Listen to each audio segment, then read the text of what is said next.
हम बात कर रहे थे सेट की। An other way to specify a set is by referring to other set to properties that elements may or may not have. अब हम नीचे बात करते हैं इनकी इंटरसेक्शन की। The intersection of two set is the collection of all elements the two sets have in common. Intersection क्या होता है? दोनों सेट के अंदर जो कॉमन होते हैं उनका मजमूआ होता है। For example 139 intersection 357। अब इन दोनों के दरमियान दोनों सेट्स जो सेट्स हैं इनका जो इंटरसेक्शन है वो 3 सेट है, क्योंकि इन दोनों के दरमियान एक 3 ही कॉमन है। एंड 139 इंटरसेक्शन ABCD अब यहाँ एम्प्टी है। Finally the difference of two sets A and B denoted by A minus B is the set of all elements of A that are not elements of B. वो तमाम elements जो set A के elements होंगे ना कि not elements of B. A minus B in the set of all elements of A that are not elements of B. जो कि B के एलिमेंट्स नहीं होंगे उन्हीं को शो किया जाए। X member of A and X not member of B. For example 139 minus 357। अब एक 3 जो है वो दोनों के दरमियान कॉमन है, इसको स्किप कर देना है। जो 1 और 9 बच जाएगा यानी कि A की वैल्यू वो क्या डिफरेंस होता है।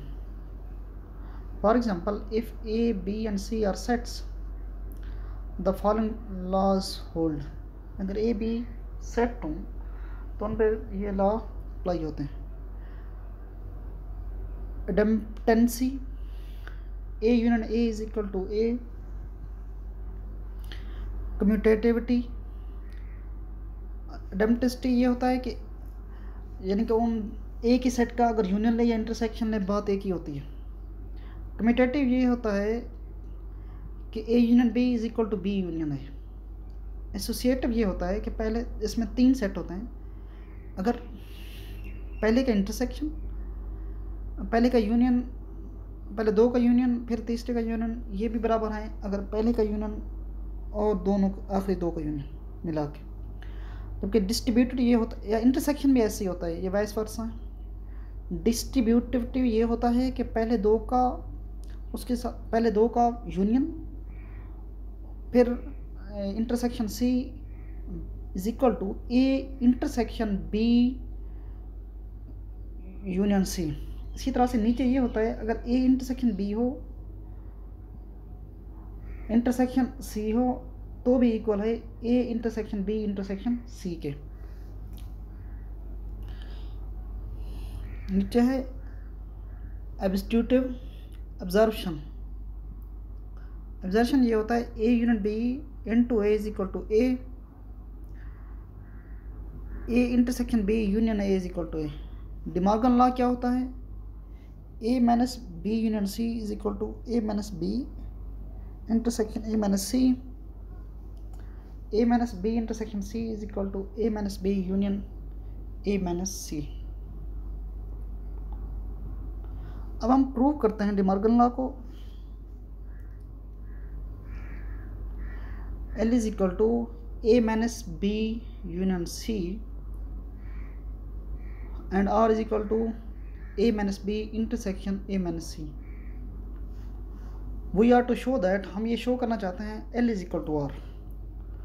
We do this by showing L subset of R and B पहले A है L subset of R and B R subset of L, यानी कि दोनों का ये एक दूसरे के सबसेट हैं।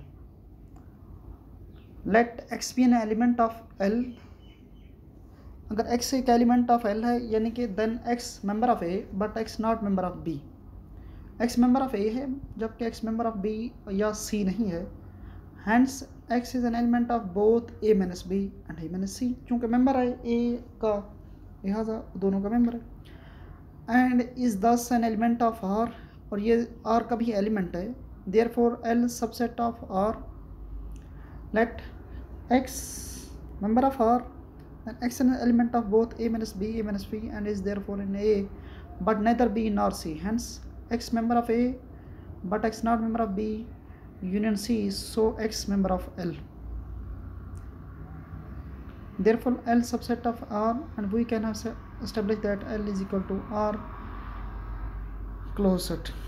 Two sets are disjoint if they have no elements in common.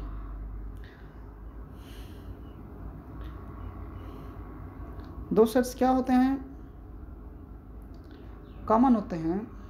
To sets are distant if they have no elements in common.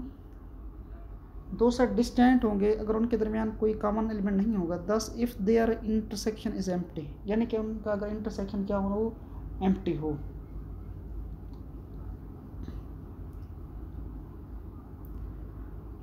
If S is an n collection of sets, we write US for the set whose elements are the elements of all set in S. For example, if S is equal to set AB element BC CD, then union C in S is equal to ABCD and S n number of n, that is the collection of all of the singleton sets with a natural number of elements, then USN is equal to n general.